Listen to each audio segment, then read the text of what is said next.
Good morning, everyone. Morena, kia ora, tēnā koutou, tēnā koutou, tēnā koutou katoa. And you are hearing me speak Maori to welcome you all into the room because we are beaming back to my homeland of New Zealand, my adopted homeland of New Zealand, for this morning's presentation with the fabulous Kim Tairi, who's the university librarian at AUT. Auckland University of Technology. Now, just before I give you over to Kim and her fabulous custom-made David Bowie suit, just got a little bit of housekeeping for you. This morning we are about to hear from our last two big idea speakers. I can't believe it's flown by already, but that doesn't mean that everything's over. The conversations, we noticed that you've all been listening to the conversations, etc., kind of in retrospect and catching up with recordings as you can. So we're hoping you continue to share your thoughts both on Twitter and in the hallways. The quotes competition is still on, so if you want to put in for that, you can still win some of the books from our sponsor, Roosevelt Media. And then on Friday, we are going to have a debrief and closing session, which we'll schedule and put on the schedule and invite you all to. But basically, this is an opportunity for all of us to reflect together on, what did we like about this conference? What did we learn together? And if we want to do it together again next year, and how we can make it better. So all of that will be coming up. And then finally, also the V Connecting crowd have set up one of their sessions, which they usually run in Google Hangout. We're just looking at whether we're going to use Big Blue Button for this one. But Maha has worked very hard to get everyone together to run a session with the V Connecting people, just reflecting on the conference as well. So and that one will be open to everyone who wants to come in. So it's not just for the people who've registered for the conference. So that's all coming up, and we will be keeping you in the loop on that. Don't forget that we've still got the open studio projects. I can guarantee that if you do share one of your projects there, that the first person to actually add their project there will get one of the ebooks from Roosevelt Media. So if you've got a project that you want to share, think of it like a digital poster session. So we'd love to see your work up there and be able to feedback and talk about all of the good work that's happening in your organizations. So with that, I want to cross over to Kim in Auckland and hear from her. We're going to run this the same way that we've run all of the big idea sessions, which is that Kim will speak for about 30 to 35 minutes. You have had the opportunity to post some questions to her beforehand, and I will go and check the board in just a minute. You can drop questions into the chat, and I will try to monitor that, and then we will use the hand raise option at the end of the session to run the Q&A. Okay, so with that, I'm going to give it over to Kim. I'm going to switch over to her slides. Awesome. And let me see. There we go. And Kim, I am going to, as I said, sidle out of the room by turning off my webcam, and I will sidle back in when it's time. Kia ora. Thanks, Joyce. Tēnā koutou, tēnā koutou, tēnā koutou katoa. No Aotearoa ahau, he kaitoha puka puka ahau ki te wānanga aranui o Tāmaki Makaurau, ka nui te mahi, kia koutou katoa, nō reira, tēnā koutou, tēnā koutou, tēnā koutou katoa. Kia ora everyone, my name is Kim Tairi, as you know, and I'm the University Librarian at AUT. And I'm going to be sharing with you a story about wayfinding at AUT. But first, a waiata, as is our tradition in New Zealand. So bear with me, I've never played this live before, but feel free to join in if you know the song. Tu te ra mai nā iwi. Just moving my headphones. Tu te ra mai nā iwi, ta ta ta ta wei. Tu te ra mai nā iwi, ta ta ta ta wei. Whai ata maramatanga. Oh, got that completely wrong. too nervous. Me te aroha i ngā iwi, ki aku tapatahi, ki aku tahira, tātou, tātou e, tātou, tātou e, iowahi. So thanks for bearing with me with that. I'm so glad that I actually did get to the end of it. So the song is actually about sharing knowledge and standing together, and I think it's a really good song to sing at an event like this. And I'd like to thank Academic Tribe for inviting me along to speak to you today.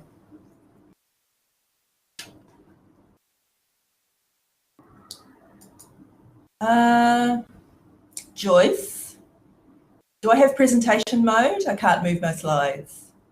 There we go. So I'm going to be using a wayfinding metaphor throughout the presentation. And wayfinding is the Polynesian practice of navigating open oceans using deep knowledge and observation of the stars and the swells in the water. And if any of you were fortunate enough to see the fantastic Disney movie Moana, I highly recommend it if you haven't seen it yet.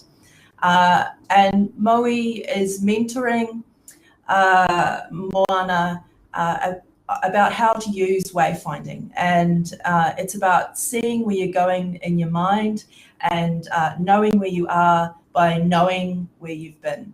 And for me, coming to AUT and some of the work we're doing around cultural change and transformation of service is really about wayfinding.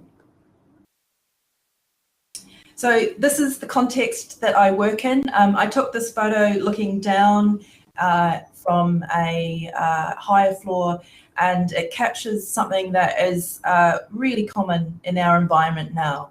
So these are our students. You can see that nearly every one of them is carrying a device, and they are connected and mobile. And because of that, they want something customized when it comes to their learning experience. For the purpose of this presentation, I'm going to focus on kind of a real physical experience because I'm going to be talking about library design and spaces.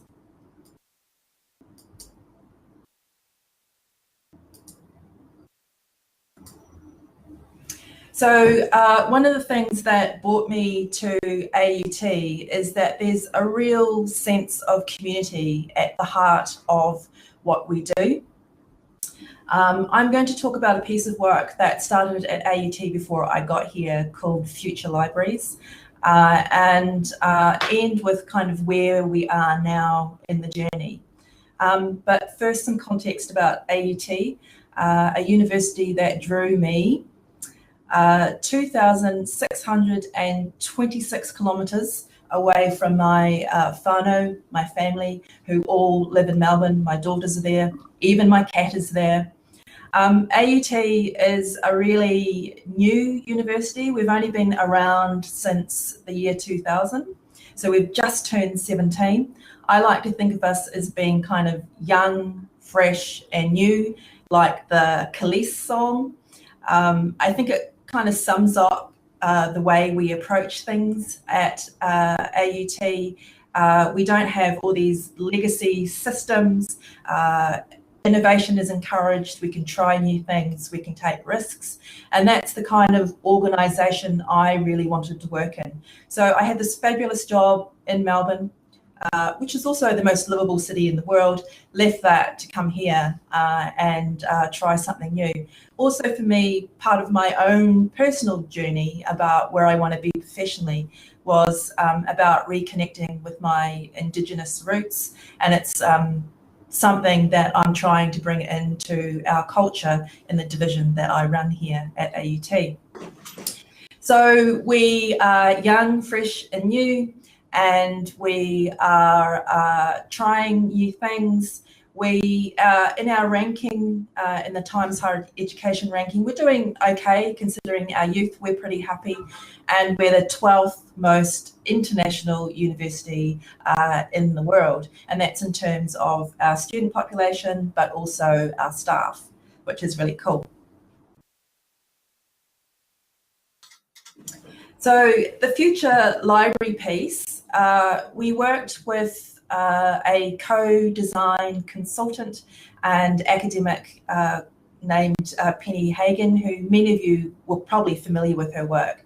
And she helped us to work with the people that use our services, our students and staff, around what the service means to them, and look at the kind of work that we do within all our spaces, including the website. And then what that led to was a program of work around different parts of our service. So it enabled us to start rethinking our operations, our services. There's a piece around trying to unpack what value we bring to the community that we serve, being able to tell stories that helps us to influence the decision makers in the university, especially around continuing to grow our budget and be able to try new and exciting things. But the thing that I want to focus on today is the element around library design, and in particular space.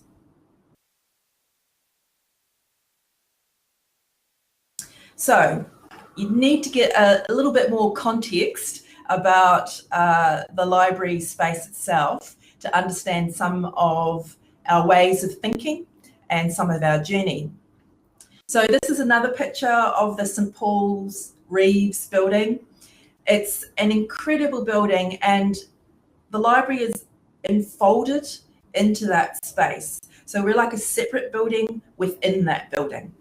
The thing I like about the space itself is it's dynamic and it's vibrant and it's playful. It's got lecture theatres and green rooms and studios and cafes, and it's collaborative and messy and exciting, and there's always events happening. Like one day you can walk out there and there'll be a choir singing, or there'll be an external conference being hosted in the space, and the students just love it. It's always full, which is really interesting in itself.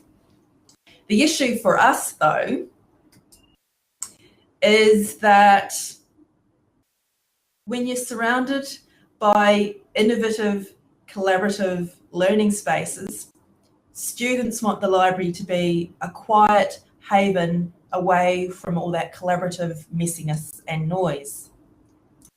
That's really not the kind of library that I want to be leading.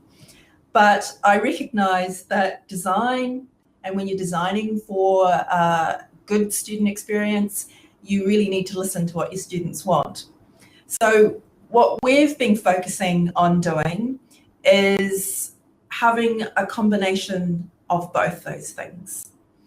We've got 3 floors that are quiet, contemplative, reflective study space, and that is respected and a monitored and maintained space. So there's quite a lot of intervention to make sure that it stays like that, because we hear time and time again when we talk to our students particularly, that that's the kind of space that they want the library to be. But then we've been able to create for ourselves a space within the library where we can play with different kinds of design. And how that came about was we've been doing quite a lot of work around the collections that we have on the floor. So traditionally, libraries were places where there were big print collections. One of the things about being a young university is that we don't have huge legacy collections. We're also a university that is got a very strong focus on transformational teaching, and that means that most of our collections, although we're building our research collection, are focusing on supporting the courses that are delivered at AUT. So that gives us quite a bit of freedom in terms of what we have physically in our spaces. And I was really fortunate to go to the Theta conference that was in Auckland a couple of weeks ago. And there were quite a lot of papers about transforming libraries, future libraries. One that I think is well worth having a look at is a paper by Coral Black and Matthew Davis from University of Sydney. And they were talking about introducing new kinds of service models around using peer mentors to not only mentor other students around academic skills, information literacy skills, their own course and faculty, but also around running programs and also kind of looking after facilities, which is a really interesting thing for us to consider because we have peer mentors here at AUT, but besides doing kind of little group sessions with their peers, I would be really interested in exploring whether we could do something more around them running programs within the library space as well. So that's a really exciting development. So check out that paper. It'll be up on the Theta website soon. And the other great paper I saw was from Julie Hockey from University of South Australia. And they've done some amazing work around spaces, again, enabled by the fact that they have been able to move their collections elsewhere and really focus on creating a fantastic student experience and where the library space is very much part of the whole learning experience. And they're really, really beautiful spaces. And they've been doing quite a lot of work around virtual service points, which I find really fascinating. So they have people that roam around and have pop-up kind of service desks, but then at the same time, a student can go and virtually connect with other library staff if they have kind of more in-depth queries that they need to talk to somebody for. So, I mean, it's all really fascinating stuff. So check that paper out too. That's Julie Hockey. So we too have been able to prune our collections, and if there are any librarians in the audience, they would understand what prune means, and which is just part of our day-to-day operations in the library to make sure that our collections fit our need. So we've got a whole lot of space within our library that we can play in. So what we've done, and this is the thing that I'm most excited about at the moment at AUT, is we have a new space called Studio 55. Now, Studio 55, because it's named after Studio 54, the nightclub, and Bowie used to hang out there, and 55 because that's our street number here in Auckland. So we've got Studio 55. So what we've done is we've created a space that is based on the makerspace ethos around creating a learning space that is community-led, where students can come and, or indeed anyone in the AUT community can come and play and make and create and learn from one another. So it's something quite different for academic libraries, and we will be the first academic library in Aotearoa to actually have a dedicated makerspace, which I like being first. I'm not averse to taking risks, so it's really exciting for us. We know that in the broader community at AUT, there are lots of innovative teaching spaces. We have the wonderful co-lab spaces that are part of our design and creative technologies faculties. But the problem is they're kind of hidden away in faculty, and if you're not in that faculty, you don't know how to access those spaces. So what we wanted to do was create a space that was open to the whole AU community. And so we've been having lots of fun playing there. Before we kind of went forward with this idea, we had to do some sense checking around whether it was something that the community actually wanted, and it wasn't us, well, me, imposing my ideas on the broader community. And what we did was we had some pop-up makerspaces, so you don't actually need a dedicated space. And this is one of the tips around if you're trying to build creativity and play into your libraries, then one of the things you can do is actually run pop-up makerspace events, and we did this. So one of our fantastic staff, Hans Tommy, who's actually our makerspace coordinator, sorry, I'm laughing at Mike's comment. I'm trying not to be distracted. He ran some pop-up makerspace events where he did things like he made game controllers out of makeys and musical instruments, and had little Arduinos and circuits that people could play with.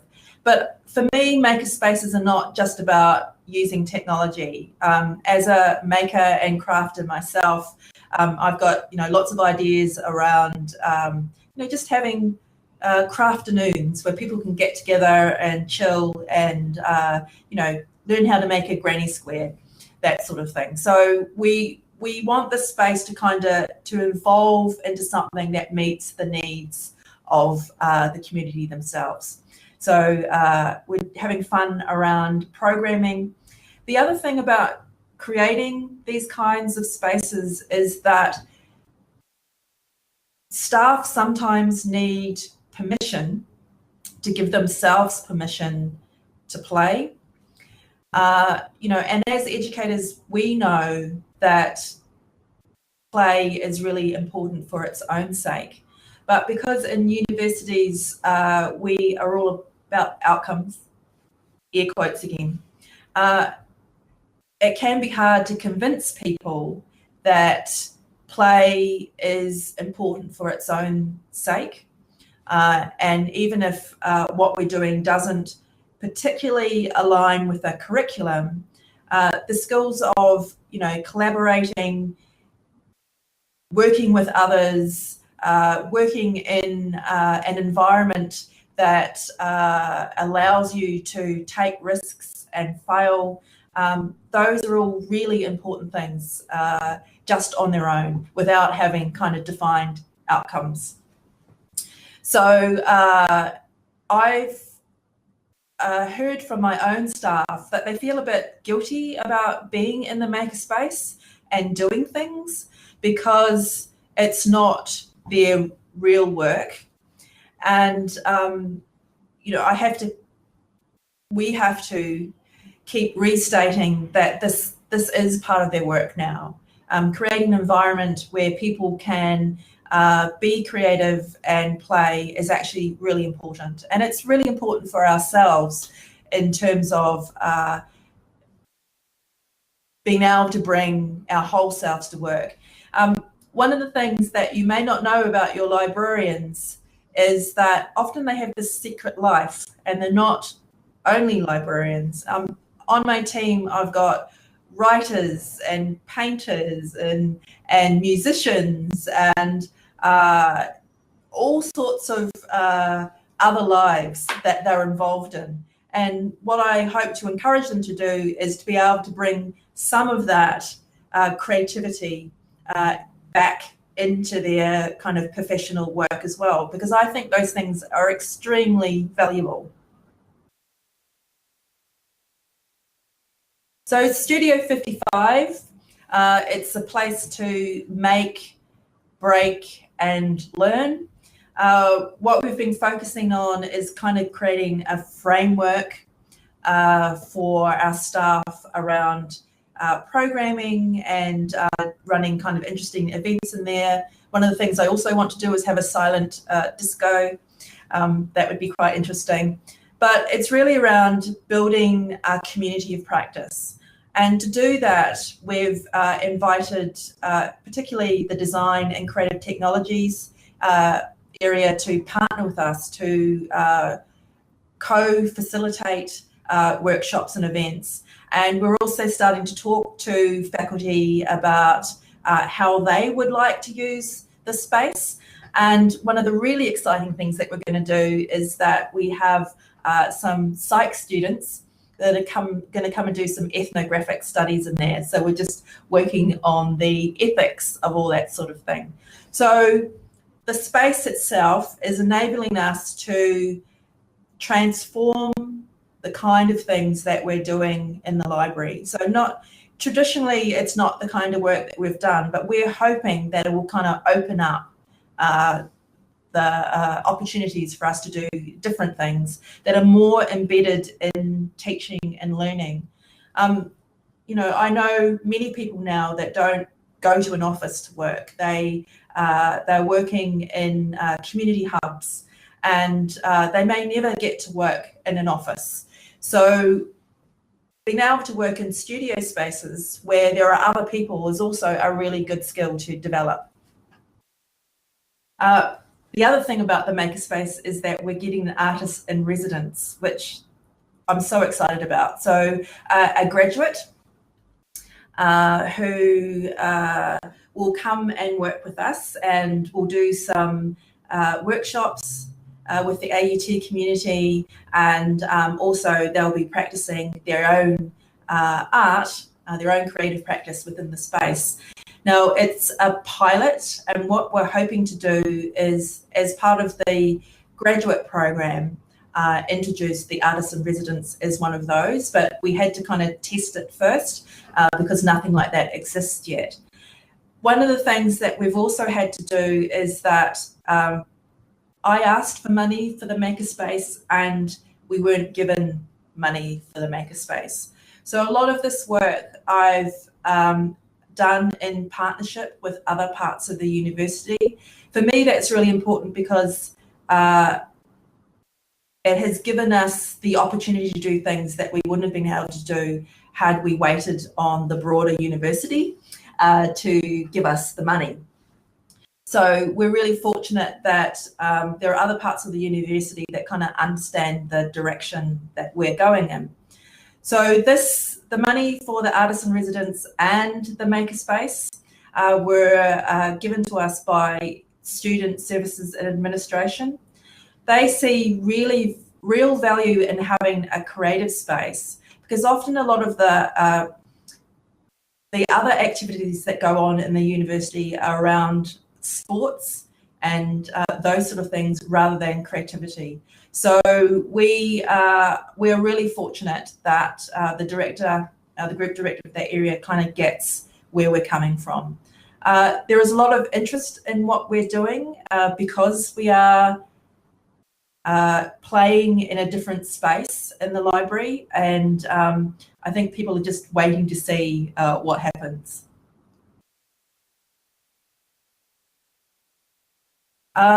So, of course, Bowie has already made his presence felt, but one of the things that I'm trying to do around transforming the culture and finding our way together as a team is thinking about an ethos that really works for me. I'd quite like this to be our vision statement. It's really about making the best of every moment. So when somebody says to me, no, we don't have the money, I don't kind of let that stop me. I go and talk to other people because they might have the money. The other thing that's really important in terms of libraries is that we have to keep evolving. And I think that the work that we're doing around the Makerspace, well, it's more than thinking. I believe that the work that we're doing around Makerspaces is reflecting the world of work as it is developing now, where it's much more about collaboration, much more about community and shared spaces. And it's something that really resonates with me. Libraries are under threat globally. Unfortunately, in the UK and the US, in our own backyard, there are cuts to libraries. It's often one of the first places that people think of cutting. It's often a nice to have rather than a absolutely essential to the good of society, which I feel libraries are all about.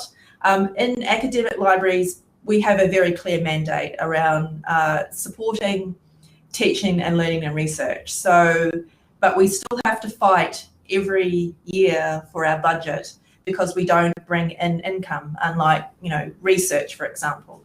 And it's a very competitive environment to be working in. So for me, I try not to let that stuff get to me and look for opportunities where we can still keep moving forward. So we may need to stage things and think about doing things a little bit creatively, but we keep going forward.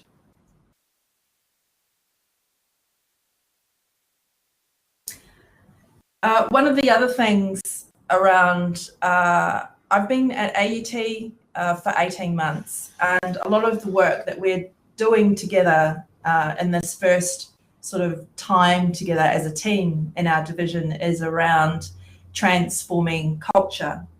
And being back in New Zealand, as I've mentioned, has enabled me to kind of reconnect with what it means to be a Māori woman, in leadership in higher education.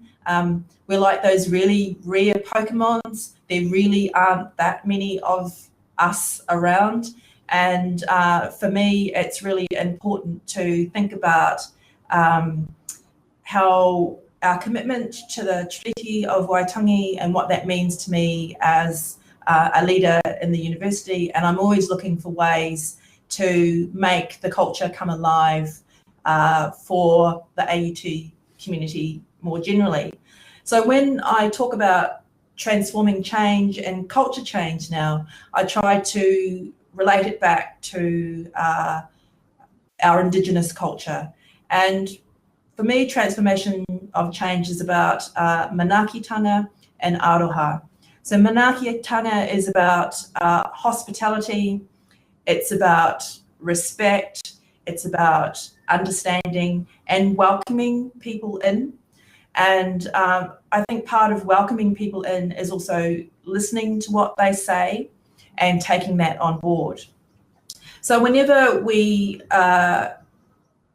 put in something that is new and we're trying to change the way people are doing things, it's really important to approach that with empathy and to enable them to get the knowledge and understanding around why you're doing a particular thing. We have so many communication strategies, but what we're really trying to get at is a mutual understanding of why you're doing things in a particular way. And that's what we are working really hard on, is developing understanding strategies. And I'd like to acknowledge the Director of Learning and Library Services at Auckland University, which is just out my window and directly across the road, Sue Roberts. She gave a fantastic keynote recently, and she talked about understanding, and it kind of flipped things for me, because always the answer seems to be, oh, we need a really clear communication strategy about that. But what we really want is a mutual understanding of where we're going together. So what I've been working on with our team is building kind of a working understanding and clarity around our purpose as a library now.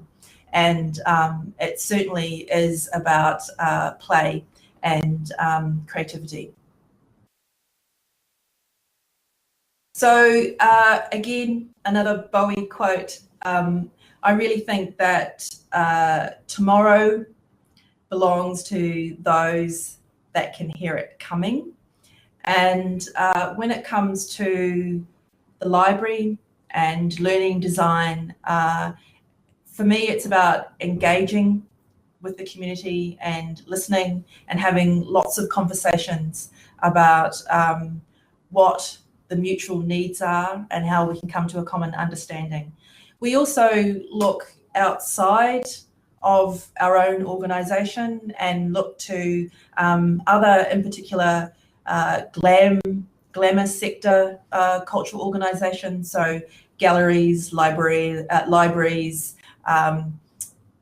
archives, museums, records management. Because we're so closely aligned in terms of what we do, it's important to kind of scan what's going on in other places. And I've been particularly inspired by the work of Mel Booth at UTS. If you want to know anything about library design and design thinking in our context, I really would encourage you to seek out Mel's blog and his presentations, which most of them are available online. And he's stepping down from his role really soon, and he'll be really missed. He's made such an impact on the profession in Australasia. So I encourage you to seek out his work. But we also look to musicians and artists and writers and startups and other places for inspiration when it comes to library design. We want it to our libraries to reflect and be a mirror for the world that we all live in now. And we're no longer gatekeepers. I have lots of discussions with staff about, do we actually even need security gates and those sort of things anymore? Because what I want to do is kind of tear down the barriers and open up the libraries to the community. We are publicly funded institutions, and we should be open in terms of our collections, but also our spaces. So my big idea is really around creating the space to be creative. We've been really fortunate that through a collaboration with other parts of the university, we've been able to have a dedicated space for doing this. But what I really want to do is to be able to keep that incubator ethos going throughout all our services in the library. And certainly I've been talking to Craig Murdoch, who looks after our web presence in the library, and we're really, really excited about developing learner journeys and mapping their experience of their interaction with the library through our web, as well as doing that more in the other physical spaces in the library. So it's a really fantastic opportunity for us to have this whole floor. But as I said, it doesn't have to be a whole floor. You can actually have little pop-ups and try it on a smaller scale. And it's worked in many other institutions as well. So that's all I have to say, kind of in terms of the formal presentation. And so, kua mutu i te kōrero. My talk is finished. Ko Kim Tairi tāku ingoa. I've been Kim Tairi. Ngā mihi nui kia koutou. Thank you to you all for being here and for listening. And one of the things I really like is cosplay. And I do sometimes turn up to work dressed in cosplay. So for Halloween, I came as a Ghostbuster. I love the new Ghostbusters movie. And I have turned up to work dressed as Frida Kahlo. I do that often because I absolutely adore her.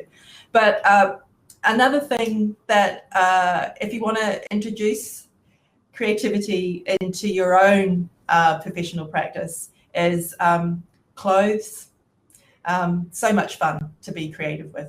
So thank you very much. And just some props to some people. Oh, wow, Kim. Well, I'm just going to give you a live applause as well as the virtual applause for everyone in the room. That was just fantastic. You just brought so much together, and that whole sense of creativity just permeates. It seems everything you do and everything that you were doing with your team at the library, and it just comes through so strongly. Very impressive, and you're making me homesick. Come back, Joyce. Come back. I know. Okay, I am going to. People are asking for a double applause icon. Is there such a thing? Yeah, I know. There should be. I was just saying, like, you've got so many David Bowie quotes, and I was thinking, who knew David Bowie knew so much about learning?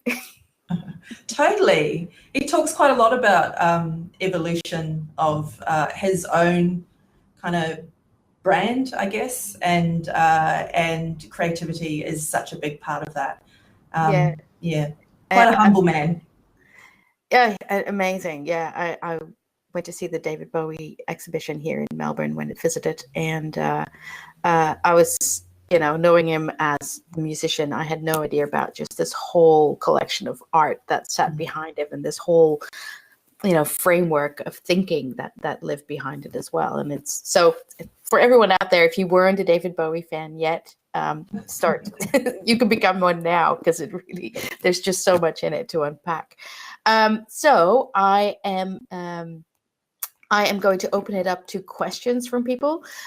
Just clear the applause icons. And then if you've got your microphone on, then you can raise your hand, or actually just raise your hand. Use the raise hand icon. It's just underneath the smiling face if you've got a particular question, or you can also drop it into the chat there for Kim. And while they do that, Kim, I'll just ask one of my questions, which is, you started to talk about the virtual service points, which really intrigued me, because I think so often, there are benefits to the physical service points, I suppose, but they aren't with you all the time. And I was really intrigued by the idea of the virtual service point. I'm currently working on a lot of online education, fully online education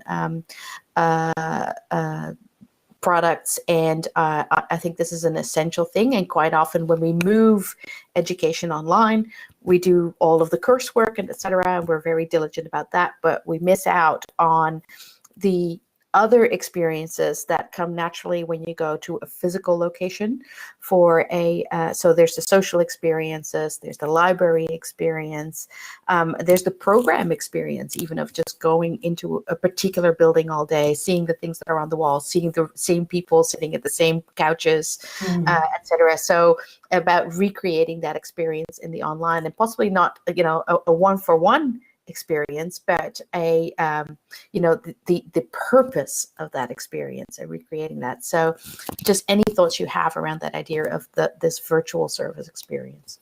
So what University of South Australia are doing is, even within their physical spaces, they have a virtual service desk, and the students can come and sit there and have an interaction with whoever's at the other end of it. So it really depends on what their query is.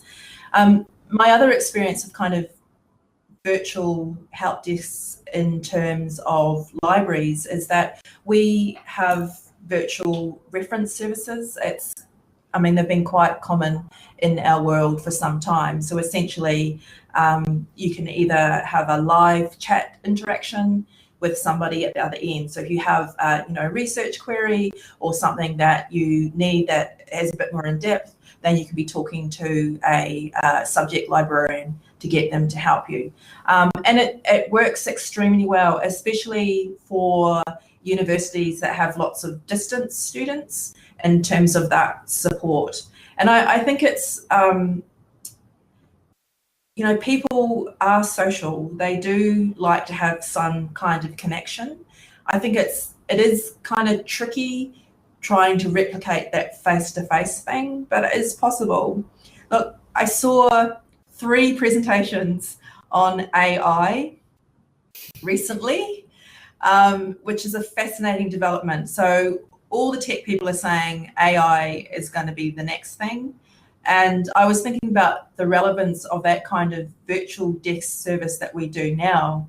It might not be librarians into far in the future. It could actually be AI, where we've built these personas and they have our knowledge because we've given it to them, and that they can actually create knowledge for themselves because they've got so much information in their database. So for me, I need to seriously think about, well, what happens if we go further and further down that AI route, and it has an impact on that kind of, what is virtual service? Does it actually need to be a human? Well, probably now, yes, but not too distant future, it might not be a human. Yeah, and then it could take any form. Maybe you could actually, choose between Iggy Pop or David Bowie to help you with your service inquiry. Yeah, or Prince. Or Prince.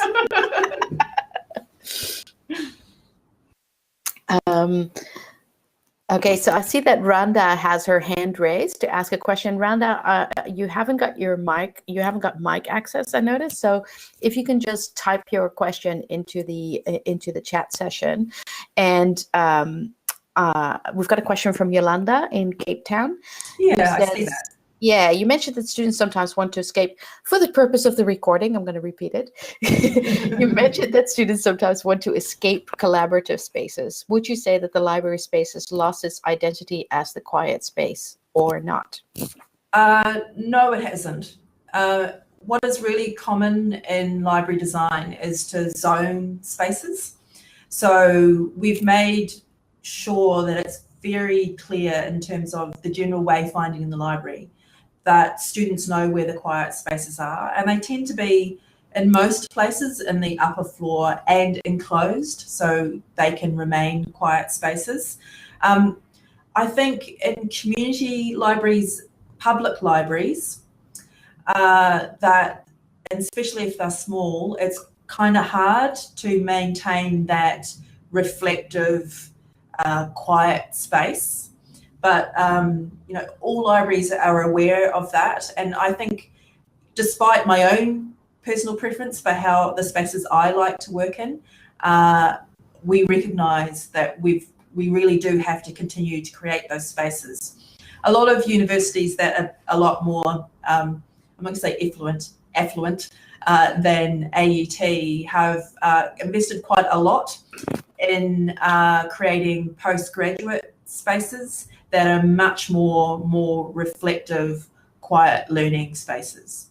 And so there's definitely a recognition in higher education that we still need those spaces, because although we've debunked learning styles, some people just like to have time out. Yeah, we've debunked learning styles, but we haven't debunked learning behaviors. Yeah. And that was one of the things that Indy talked about in the first session on Tuesday. Oh my gosh, all my days are running together. But this idea of knowing that there are different segments, and that those different segments of people with purposes are going to require different services and products from you. So that's really interesting. Okay, so we've got the question from Randa, who says. So she really likes the idea, and her question was, do you have any kind of study that shows the impact of the library experience design on the learning curve of students, their engagement, or the impact? So, I suppose, what kind of results are you getting? How are you tracking that? How are you monitoring the impact?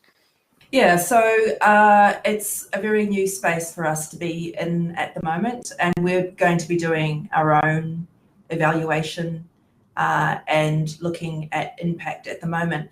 It's quite tricky to get a direct correlation between libraries and kind of student success in terms of, graduation, that sort of stuff, retention. There are a lot of libraries that have been doing work around this. So University of Newcastle in Australia, Greg Anderson and his team have been doing quite a lot of work around how do you measure impact of what the library does on the learning experience. So I strongly recommend that you look for some of those papers. They've been talking about it for quite some time. Look, the feedback that we get from students through our studies and other libraries that have been doing similar work is they like to be in the spaces. But whether it has a direct impact on their learning, we don't. At AUT, we don't have the data that shows that yet. But we still want to keep playing and we'll collect that data. We have a whole unit at AUT that is focused on doing research around student experience that is headed by our former Dean of Design and Creative Technologies. And I'm really looking forward to seeing the work that comes out of that. And we are in discussions about how can we build up a story and evidence that the kind of things that we are doing in library spaces does impact and make the learning experience better for our students. Yeah, and I think that's so valuable. And it's actually a way, I think, for us to validate some of the work that we do, I suppose. As learning designers, you're often in a support role as well as an education technology team. You can be in a support role. But we're seeing more universities set up these research centers that are really focused on actually seeing how the university works and how the experiences it offers work. RMIT have just, after having a temporary CX team who did a large piece of research, they have now actually moved to having a permanent experience design center that sits at the heart of the university, inside the library, very closely. It works with students, brings students in, etc. It's a co-design space that also does research, and I think in a way getting involved in that, because you mentioned earlier, like, oh well, we can't get funding because we don't bring in money, and I would actually push back on that. Like, obviously you do, because you support all that research. That research couldn't happen if they didn't have the library. I agree. So, if even though it might be indirect, we all are part of offering of how the university produces those learning experiences. And I think having those types of centers actually can make those interactions and all of those different building blocks much more visible and show their impact. So that's great to hear that that's happening. So Professor Desna Jury, she's awesome. So expect the centre is just opened this year, and they're getting up and running in terms of the research. So look out for work coming in of that. That sounds great. Okay, we're just at 9:54 here in Melbourne, so I'm going to open it up for any other questions that people might have for Kim. Something from Spiros or Mark, maybe. Poor Spiros, it's like 3 a.m. in Greece.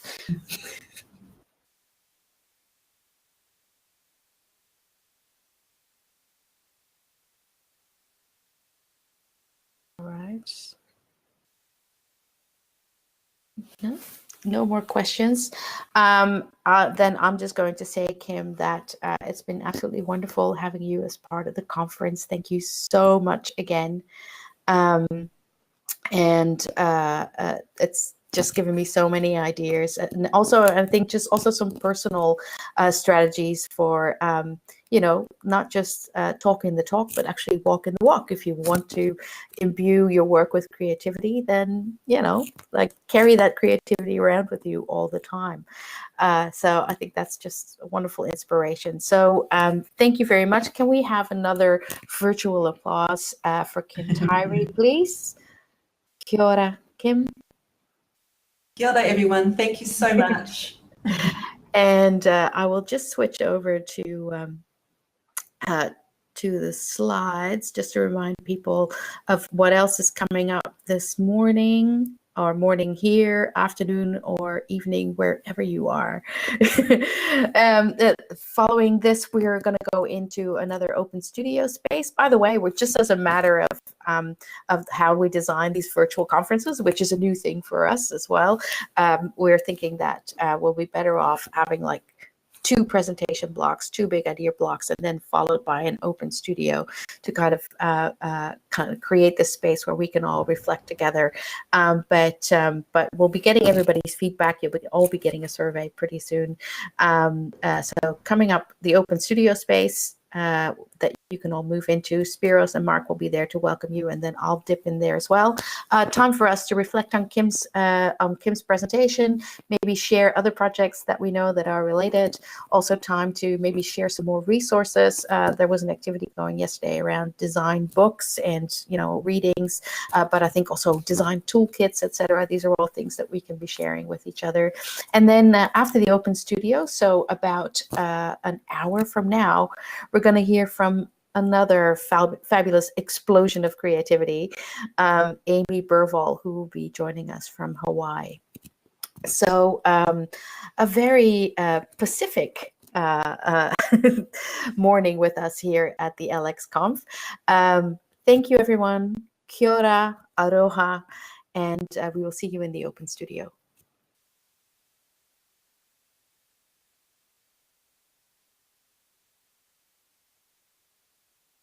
Okay, kia ora, everyone, and aloha, I have to say now, which means welcome and goodbye.